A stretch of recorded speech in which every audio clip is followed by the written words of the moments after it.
Hi, how is everybody today? I hope you're having a great day. If you've been around here for a while, you know that I had, when I first started my channel, which is, you guys, almost 5 years ago, crazy. I used to do a monthly thing called Favorite Things, and I would just share my favorite things. They were mostly material things. Fast forward to today, I've kind of gotten away from that, but I know you guys love that. You guys love it so much, and I love those type of videos. But instead of doing favorite things, I wanted to share 8 things that I'm loving. And so it's gonna be 8 things that I'm doing, reading, wearing, loving, and eating today. I have things in all of those categories. And mainly because I just want to share some more substance. I don't always want to be somebody that is pushing things that you need or should buy. So 8 things that I'm loving. First thing that I'm loving is this, I don't even know how to pronounce it, Laneige lip mask, sleeping mask in berry. And let me just show you guys, if you can see the luxury that is in this little bottle. It is very thick, and every night I just take a little bit on my finger, actually throughout the day. I've seen so many influencers post about this, and for years I have wanted this. I hadn't bought it. It's not that expensive. I think it's like $22, and I found it at Walmart over Christmas, but I added it to my Christmas gift. I don't know why, I just felt like it was a little bit of a luxury. I mean, $22 for a lip sleeping mask that I didn't know if I was gonna love. I was like, I don't need that. I got this for Christmas, and I have to say, obsessed. It is worth all the hype and more. It is so luxurious. It is so moisturizing. I put a nice thick layer on when I go to sleep. I have the driest lips. This has helped so much, and especially in the winter time. Put it on in the morning when I'm washing my face. So by the time I'm done with my makeup, I want to put maybe some color on. My lips are just really extra moisturized. Love it. Here are some things that I'm wearing that I'm loving. Another Christmas gift that I got this year that I had been eyeing forever is this delicate little 14 karat gold bracelet with this tiny little diamond. Can you see it?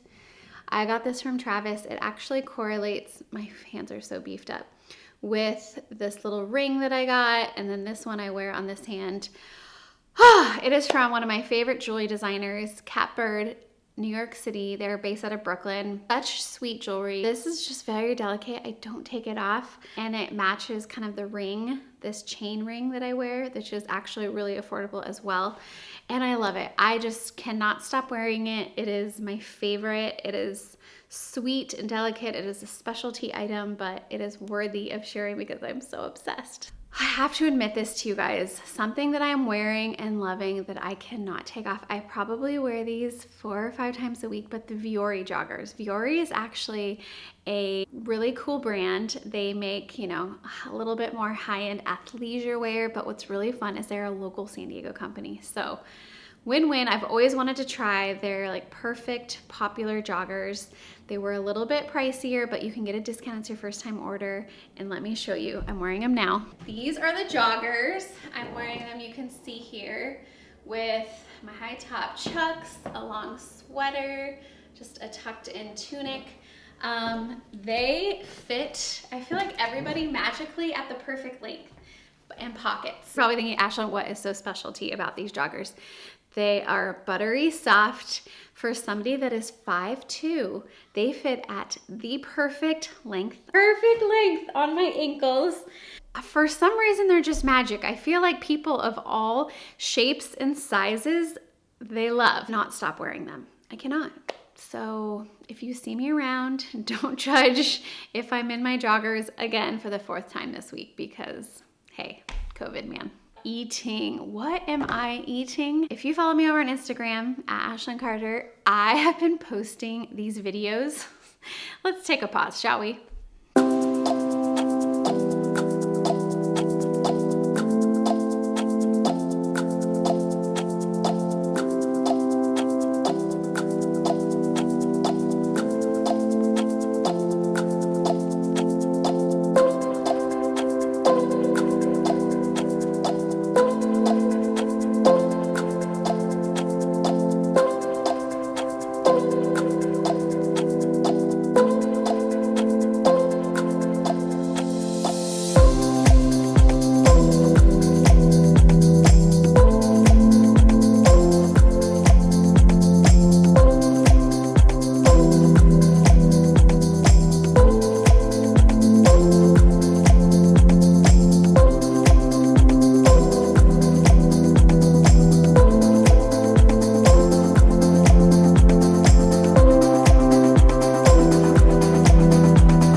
have been obsessed with breakfast sandwiches. I cannot get off the breakfast sandwich kick. I'm loving them. They're hearty. You can make them healthy. You can just mix up all the things. So here's 3 different ones that I have tried lately that I'm hooked on. My favorite is the first one that I shared with the arugula and the spicy Trader Joe's jalapenos. You make a little aioli, cook the bacon. It is perfection on a thin multi-grain sourdough. I love me a good breakfast sandwich. Okay, moving on. What I'm reading right now. I am just so into reading. First of all, the month of February, I'm doing a challenge over on Instagram for you. Whoever wants to join, jump in now, is really limiting social media time. I think it's important. I think we need to get off our phones more and just be more present and do the things that we want to do. A lot of people complain, I don't have enough time to do things. Well, it's not because you don't have the time, you're not making the time. So we've got to get off our phones and create the time, right? So I've been creating more time to do reading. And one book I just finished, which I just lent to my sister-in-law, I don't have, is The Stationery Shop. That was such a good read. Have you guys read this? The Gown. My mother-in-law got it for me for Christmas. She said it was one of her favorite books of 2020, and she is a reader. She reads a lot. So I am about 4 chapters in, and it's starting to get really good. So this is currently what I'm reading. And then this book, Imagine Heaven. I can't stop talking about this book. This is one book that I've kind of just pick up and read here and there when I need some encouragement and just a boost in my faith. But this book is rocking me. It is near-death experiences, God's promises, and the exhilarating future that awaits you. You guys, John Burke, I think, researched for years and gathered interviews and talked to different people before writing this book. It is so jam-packed with research, but it is incredible. And he said, this is not meant to replace what we know about heaven from the Bible, but it is meant to kind of be a companion guide. He believes God put on his heart to gather the information of people who had these near-death experiences and what they imagine or what they saw heaven to be like. And I get chills when I read it, and it just, it's remarkable the similarities that hundreds and thousands of people have had, not knowing each other, different races, religions, parts of the world, and so many of them have such similar experiences with kind of going to heaven and then coming back. It is crazy. And it just is, heaven is something that I think a lot of us think about if you are a Christian or you grew up in the faith. Heaven is just something that you always talk about, right? It's this end game that we all want to and hope to be there. And I believe you can get there by knowing and loving Jesus Christ as your Savior. But it's something that a lot of people are scared of death. A lot of people hear about heaven, but are just kind of like numb to the idea. This makes me realize, man, our time here is so short. And heaven is a real place where people that you know and love are already there waiting for you. And I want to live my life fast and hard, and I want to bring as many of people as I can up into the gates of heaven, because that is where eternity and the rest of our lives are going to be spent there. And so I want to bring everybody with me. And so this book, just life-changing. I can't say enough good things. I'm going to stop talking now. Go check it out yourself. The last category here is what I'm doing. What am I doing right now with my life? I mentioned this episode or 2 ago, but you guys, I started a podcast. I am doing a podcast, and it is fulfilling so many creative longings and needs and challenges that I've had inside my spirit that I'm doing, and I'm loving it. I cannot get enough. I get so nervous and excited. I've been doing these podcast interviews. I like the challenge. I love talking to people, selfishly being able to really get inside their brains and ask them the questions that I've always wanted to know. I love being able to encourage people through this way. I feel like it's a little bit more intimate. Like you can put your voice into somebody's AirPods or headphones, and it's a different way to connect with people, and I am loving it. Travis and I are filming this week. We're going to have a podcast out next Tuesday. Every Tuesday I release a new episode, so go find True the podcast by ASHLYN Carter, True ASHLYN Carter. Just Google that wherever you find your podcasts. It should be there, and if it's not, let me know. But subscribe, and then every Tuesday morning, a new podcast will download. Well, this Tuesday, I am going to be posting one with Travis, and he's going to be sharing something that is very vulnerable, a journey that him and I have been through the last year. And so that's all I'm going to say, a little teaser. But go check it out. Go subscribe. I think you're really going to like it. I hope you find it encouraging, real, open, vulnerable, honest, true, good questions that I want to offer the world. So that's what I've been doing and loving. Hooked.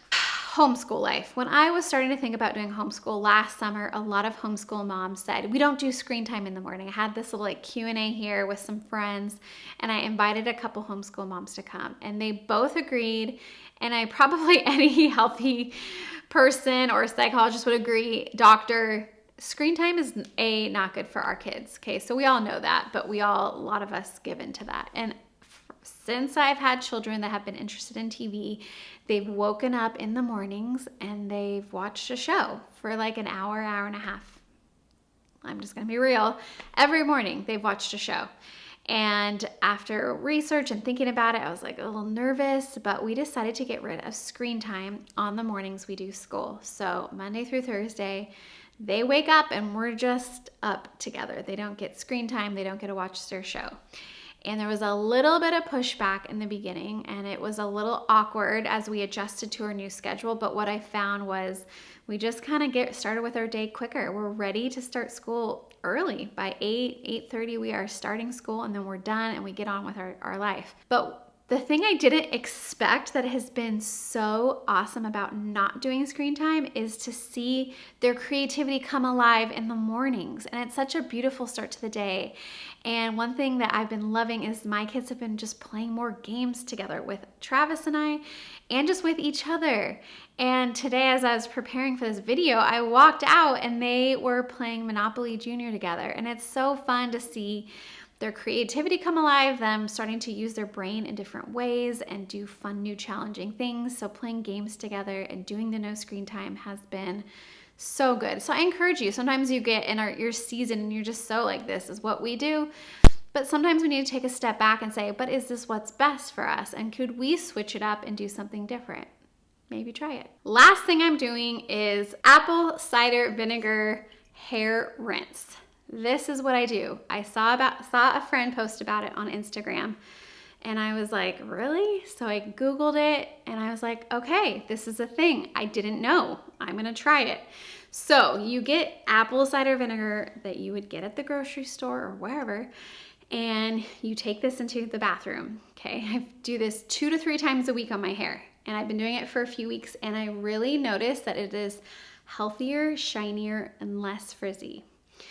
So I take this into the bathroom, I turn the shower on, and I have this just cheap kids plastic cup. I pour probably this much inside the cup of straight apple cider vinegar.